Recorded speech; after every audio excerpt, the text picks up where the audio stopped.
KBO 리그 역사상 최초로 150홈런을 쳐낸 유격수이며 국민 유격수로 불리던 사나이. 지금은 삼성 라이온즈의 감독으로 KBO 최연소 감독이 된 박진만. 오늘은 그의 모든 것에 대해 알아보자.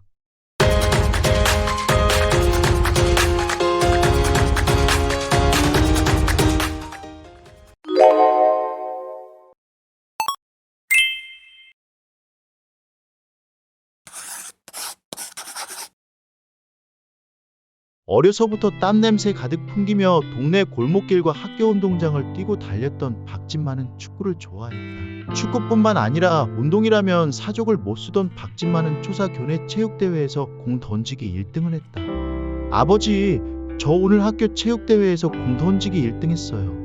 그래? 우리 아들 어깨가 좋은가 봐. 아들, 우리 야구하자. 그리고 아버지는 박진만을 야구부가 있는 인천 서화초등학교로 전학시켰다.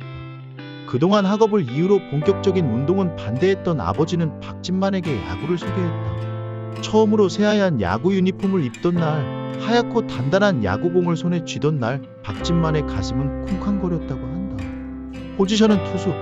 하지만 초등학교 때와 달리 많이 잘하지 않은 중학교 시절, 박진만은 투수로서는 불리하지 않을까 하는 생각을 했다.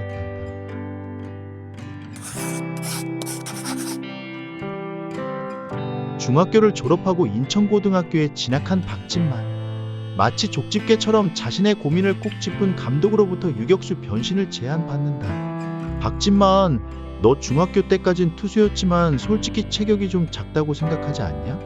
하지만 어깨는 좋아. 그래서 말인데, 너 유격수 해라. 마침 자리도 딱 비었고 지금 하면 바로 주전이다. 고1이 주전으로 뛰기 힘들다. 너 브라보. 쾌재를 부른 박진만은 그렇게 유격수가 되었다.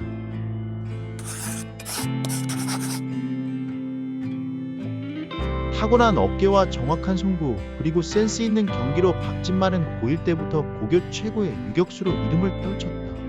그러나 고2 때 박진만은 왼쪽 무릎 십자인대와 측면인대가 끊어지는 치명적인 부상을 입었다. 저 야구 계속할 수 있나요? 그냥 사는 데는 문제가 없지만 운동은 포기해라.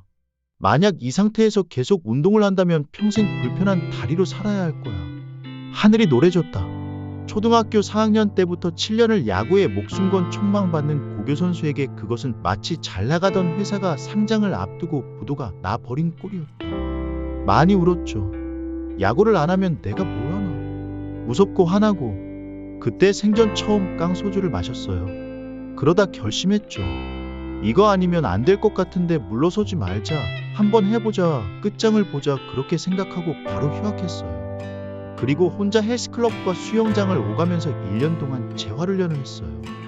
그때 사실 당시 태평양으로 가기로 거의 다 이야기가 돼 있었거든요. 근데 인생이 말이죠. 그 치명적인 부상으로 한 해 거르고 나니까 현대 유니콘스가 절 기다리고 있더라고요.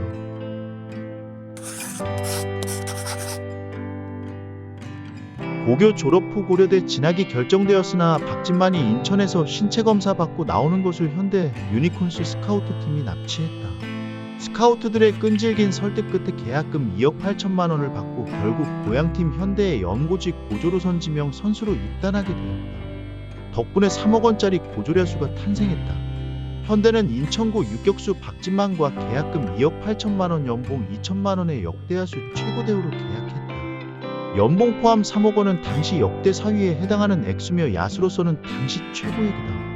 입단 당시부터 소속팀 감독이자 대한민국 대표 유격수 중 한 명인 김재박의 후계자라는 별명을 얻으면서 화려하게 데뷔했다. 준수한 실력에 눈웃음이 매력적인 귀여운 외모와 더불어 인천 출신 성골이라는 이미지까지 더해지면서 도원전사들의 압도적인 사랑을 한몸에 받았다. 박진만은 대한민국 최고의 유격수 출신의 김재박 감독과 정진호 당시 현대 수비 코치를 만나면서 유격수가 게임을 뛰려면 수비가 돼야 한다는 지론을 가진 김재박 감독과 정진호 코치는 입에서 단내가 나도록 박진만을 갈고 그 덕에 박진만은 멘도사 라인을 넘나드는 타격의 수비는 어느 정도 하는 선수였지만 3년 동안 죽어라 훈련시킨 끝에 디펜딩 머신으로 탈바꿈 1990년대 후반부터 약 10년간은 KBO에서 수비만큼은 독보적인 위치를 점유하고 있습니다. 타격 또한 유격수로서는 기대 이상의 성적을 내주며 김재박, 유중일, 이종범의 뒤를 잇는 대형 유격수라는 평가를 받았다. 그때 야구에 눈을 뜬 거죠. 진짜 3에서 4년은 죽어라 수비 연습만 시키더라고요. 그때는 그만 좀 하지라고 속으로 있는 욕 없는 욕 다 했지만 지금 생각하면 박진만 유격수 인생의 최고의 보약을 섭취한 셈이죠. 현대 입단 이후 최고의 코칭 스태프로부터 최고의 유격수로 조련된 박진만이 무럭무럭 자라던 1999년 한국 프로야구에서도 FA 제도가 마련됐다. 박진만은 달렸다. 2000년, 2003년 그리고 2004년까지 현대의 한국 시리즈 우승에도 기여했다. 그리고 맞은 2004년 FA 박진만은 39억 원으로 삼성 유니폼을 입었다. 선동열 감독의 지키는 야구와 궁합이 딱 떨어진 박진만은 삼성의 2005년, 2006년 한국 시리즈 우승의 꽃이 됐다. 그리고 2006년 박진만은 WBC에서의 명품 수비로 국민 유격수로 등극했다. 2006년 3월 월드베이스볼 클래식 열린 미국 샌디에이고 페코파크에선 파란 유니폼을 입은 유격수의 눈길이 쏠렸다. 미국 감독은 유격수의 빛나는 수비에 졌다. 고했고 멕시코 감독은 한국 유격수가 인상적이었다.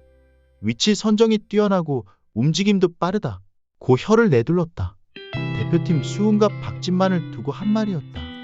박진만의 플레이는 메이저리그급 수비라는 표현을 유행시켰다. 2000년 시드니 올림픽 동메달도 그의 글러브에서 확정됐고 2008년 베이징 올림픽 금메달 또한 그의 더블 플레이로 완성됐다. 인천에서 나고 자라 인천 프로야구의 첫 번째 한국 시리즈 우승을 견인했던 유격수 이름 앞에는 국민 유격수라는 훈장이 붙었다. 하지만 2007년 이후 타격이 죽었고 거기에 고질적인 무릎 부상이 있던 탓에 탄탄한 수비마저 베이징 올림픽 이후부터 노쇠와 기미를 보임에 따라 점점 퇴화되며 2009년 1차 지명으로 입단한 신인 내야수 김상수에게 주전 유격수 자리를 내주고 벤치로 밀리기 시작했다. 결국 김상수에게 밀린 그는 더 많은 기회를 찾기 위해 2010 시즌 후 구단의 방출을 요청하였고 계약 기간이 1년 남았음에도 불구하고 삼성 측에서 쿨하게 놓아주며 삼성과 결별하게 된다. 그러면서 그의 등번호도 김상수가 갖고 갔다. SK 와이번스 이적 직후인 2011년 0.280의 타율에 안정된 수비에서 좋은 활약을 펼치기도 했다. 이후에도 팀의 경험을 더하며 선수 생활을 유지했지만 2015년 전방 십자인대 파열이라는 큰 부상을 당하며 선수 생활을 마감하기로 결정했다.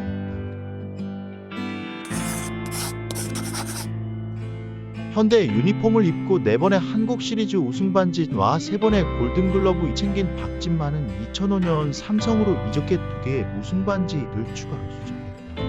특히 2006년 한국 시리즈에서는 공수에서 맹활약하며 시리즈 MVP를 차지하기도 했다. 박진만은 화려한 선수는 아니었다. 동시대의 이승엽처럼 홈런 기록을 세우지도 박재홍처럼 30-30 같은 대기록을 작성하지도 못했다. 박종호처럼 타격왕을 차지하지도 못했고 발도 그다지 빠르지 못했다. 그럼에도 그는 위대한 선수였다. 젊은 시절 넓은 수비 범위와 강한 어깨로 가끔 메이저리그급 수비를 보여주곤 했지만 그의 진짜 강점은 안정감이었다. 박진만은 명성에 비해 호수비 영상이 많이 없다. 빠른 타구 판단과 정확한 폭으로 인해 수비를 쉽게 한다는 느낌을 줬기 때문이다. 그가 있던 동안 현대와 삼성은 6번이나 정규 시즌 1위와 한국 시리즈 우승을 차지했다. 안정감 있는 유격수가 우승의 필수 조건이라는 야구계 속설처럼 박진만은 당시 우승을 노리는 팀에게 가장 필요한 선수였다. 전성기 시절 대표팀의 유격수 자리도 늘 그의 차지였다. 팬들과 전문가들이 가상으로 대표팀 명단을 짤 때 가장 먼저 써 넣는 이름은 유격수 자리의 박진만이었다. 시청해 주셔서 감사합니다.